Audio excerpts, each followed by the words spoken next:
অবশেষে ভারত এবং আমেরিকার মধ্যে খারাপ সম্পর্কের অবসান ঘটল এবং সেই অবসান ঘটাটা এতটাই বড় খবর আনলো ভারতের জন্য, যেটা কেউ কল্পনাও করেনি। আমেরিকান যে ট্যাক্স, সেই ট্যাক্স ভারতের ওপরে 50% আরোপ করা হয়েছিল। ভারতের উপরে এক ধরনের হুমকি দিয়ে আসছিলেন ডোনাল্ড ট্রাম্প প্রায় মানে গত 6 মাসেরও বেশি সময় ধরে, তারও বেশি সময় ধরে। এরই মাঝে ভারত রাশিয়ার সঙ্গে, চীনের সঙ্গে সম্পর্ক মানে বাড়িয়ে নিয়ে এক ধরনের আমেরিকাকে পাল্টা হুমকি দিচ্ছিলেন, কিন্তু সেই সব কিছুর অবসান ঘটে গেছে গতকালকে। গত রাত থেকে ভারতীয় গণমাধ্যম, আন্তর্জাতিক গণমাধ্যমের সব থেকে বড় খবর এটি, আমেরিকা ভারতের ওপরে যে ট্যারিফ, সেই ট্যারিফ 50% থেকে কমিয়ে 18%-এ নামিয়ে এনেছে।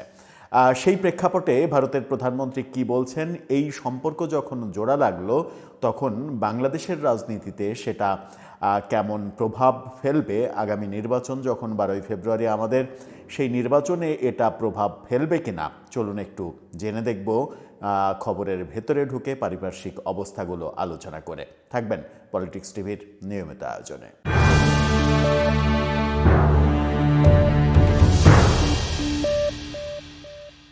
দর্শক, বলছিলাম আমেরিকার প্রেসিডেন্ট ডোনাল্ড ট্রাম্প ভারতের উপরে শুল্ক কমিয়ে ফেলেছেন। এই বড় খবরটা গত রাতে সৃষ্টি হয়েছে এবং এই খবরটাকে কেন্দ্র করে বাংলাদেশের রাজনীতির ইকুয়েশনও তৈরি হচ্ছে নতুন করে।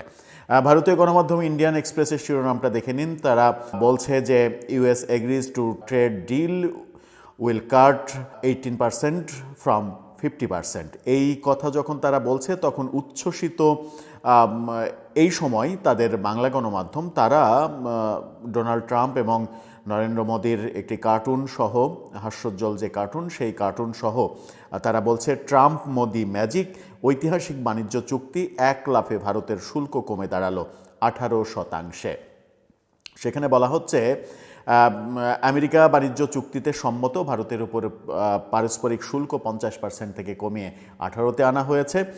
ভারতে নিযুক্ত রাষ্ট্রদূত সার্জিও গোর মার্কিন প্রেসিডেন্ট ট্রাম্প প্রধানমন্ত্রী নরেন্দ্র মোদীর সাথে কথা বলেছেন বলে জানানোর পর এই ঘোষণা এসেছে। দ্বিপাক্ষিক অর্থনৈতিক সম্পর্কের ক্ষেত্রে একটি বড় উন্নতির মাধ্যমে মার্কিন যুক্তরাষ্ট্র ভারতের উপর আরোপিত পারস্পরিক শুল্ক 50% থেকে কমিয়ে 18% করতে সম্মত হয়েছেন। দিনের শুরুতে মার্কিন রাষ্ট্রপতি ডোনাল্ড ট্রাম্প এবং নরেন্দ্র মোদীর মধ্যে টেলিফোনে কথোপকথনের পর এই অগ্রগতি ঘটে। টেলিফোনে কথা বলেছেন তারা দুজন এবং তারপরেই ঘোষণা দেয়া হয়েছে। এই ঘোষণাটা ডোনাল্ড ট্রাম্পই দিয়েছেন এবং সেই ঘোষণার পরিপ্রেক্ষিতে প্রধানমন্ত্রী নরেন্দ্র মোদী ট্রাম্পকে ধন্যবাদ জানিয়ে ঘোষণা করেছেন যে এই পদক্ষেপ মেক ইন ইন্ডিয়া উদ্যোগকে উল্লেখযোগ্যভাবে এগিয়ে নিয়ে যাবে। আজ আমার প্রিয় বন্ধু রাষ্ট্রপতি ট্রাম্পের সাথে কথা বলতে পেরে দারুণ লাগছে। ভারতে তৈরি পণ্যের উপরে এখন 18% শুল্ক কমিয়ে আনা হয়েছে।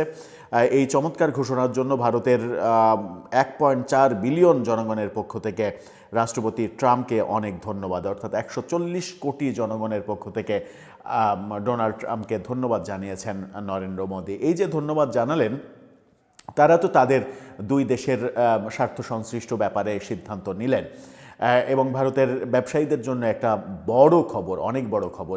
এর জন্য অবশ্য ভারতকে রাশিয়ার সঙ্গে তেল কেনার যে ব্যাপার, সেই ব্যাপারগুলো একটু কমিয়ে আনতে হবে, ভেনিজুয়েলা থেকে তেল কিনতে হবে, যুক্তরাষ্ট্রের সঙ্গে বাণিজ্য সম্পর্ক আরও জোরদার করতে হবে, এই ব্যাপারগুলো রয়েছে।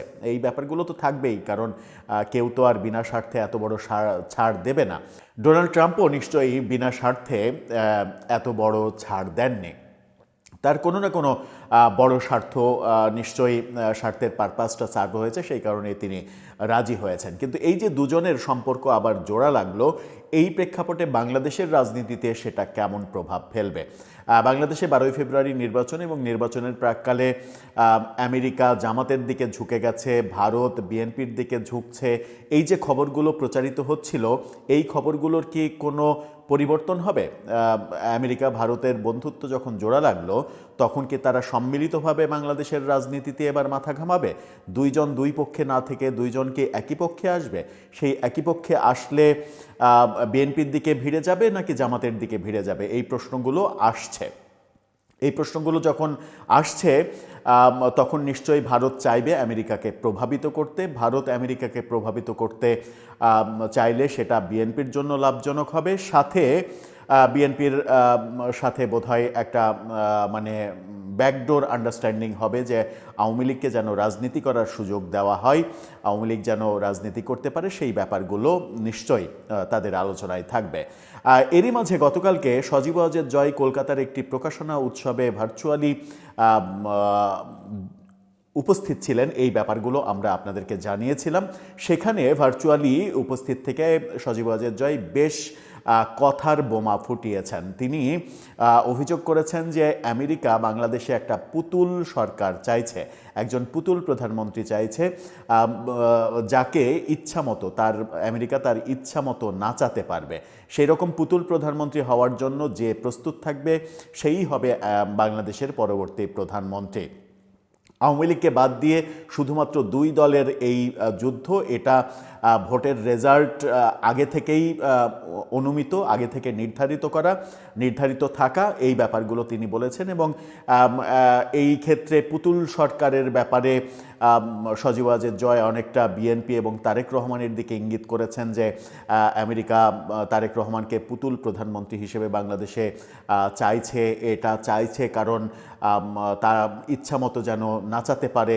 এটা যেমন বলেছেন তিনি, তেমনি বলেছেন যে বিএনপি প্রথম থেকেই গণভোটের বিপক্ষে ছিল, আমেরিকান প্রেসক্রিপশনে তারা গণভোটের পক্ষে গিয়েছে। সর্বশেষ হ্যাঁ ভোটের যে ক্যাম্পেনের কথা তারেক রহমানের সরাসরি রাজনৈতিক মঞ্চে বলা, সেটাও আমেরিকান প্রেসক্রিপশনে তিনি বলেছেন। এরকম বক্তব্য সজীব ওয়াজেদ জয়ের মুখ থেকে গতকালকে শোনা গেছে।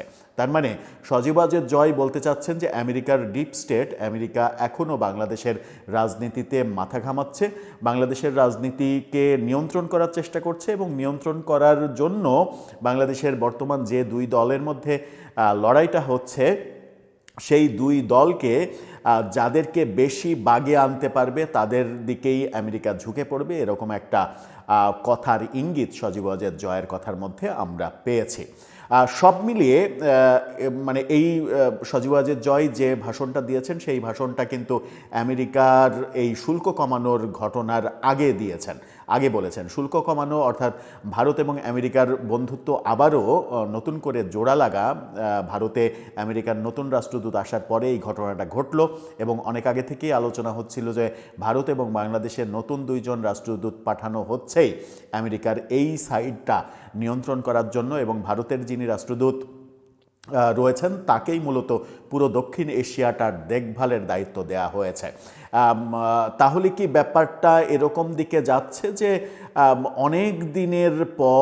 অনেক দিন পর মাঝখানে প্রায় বছরখানেক সময় অতিক্রান্ত হয়েছে, এই বছরখানেক সময় পরে নরেন্দ্র মোদী আবার নিজে এই অঞ্চলের, দক্ষিণ এশীয় অঞ্চলের শক্তিটা পুরোপুরি ফিরে পেলেন এবং পুরোপুরি আমেরিকার আস্থাটা অর্জন করতে পারলেন, যেখানে তিনি দক্ষিণ এশিয়ার রাজনীতি নিয়ন্ত্রণের এখন চেষ্টা করবেন।